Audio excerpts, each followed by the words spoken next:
5 businesses you should not do if you are from a poor background. Let's stop romanticizing poverty. Some businesses are not hustles. They are slow debt receipts. If you are from a poor home, you can't avoid emotional businesses. You need businesses that are scalable. Let's be brutally honest.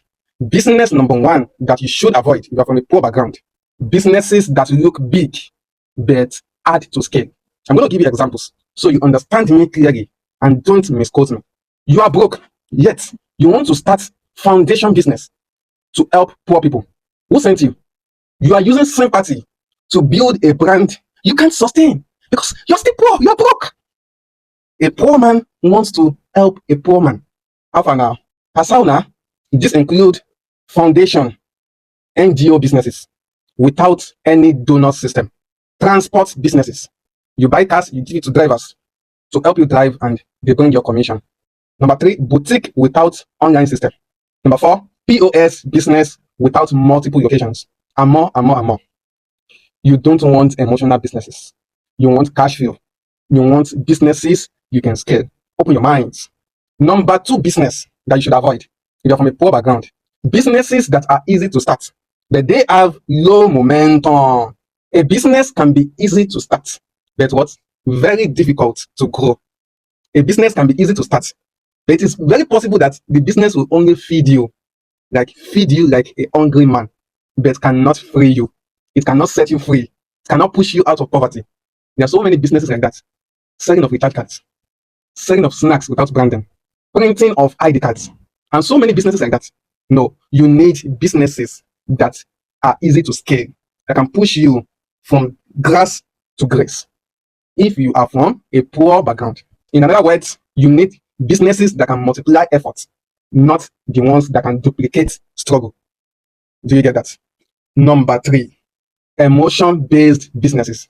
These are businesses you start with mindset like, oh, I just like the business. I just have passion for this business. If you are broke, your first business must be logic. It must be profit, not passion.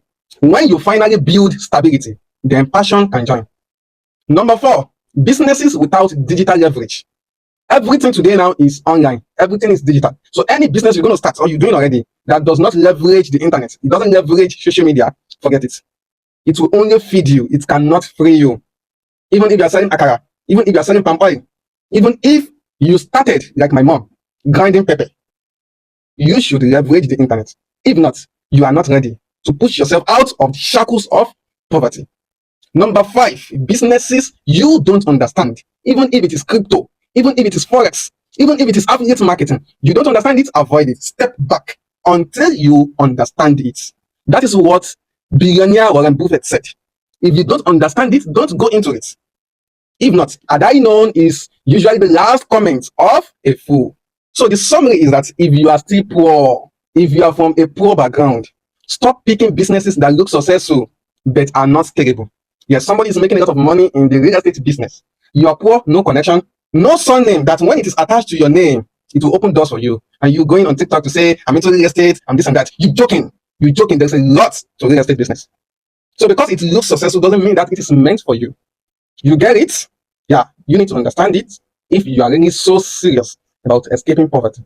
This is Murtala Muhammad. Most people know me as Alpha Chemist, the Prince of Closing, your brutal financial mentor. If you find this helpful, go straight to the comments and type financial freedom is a must. And I'll see you in the next video. Bye. More love to the closing community.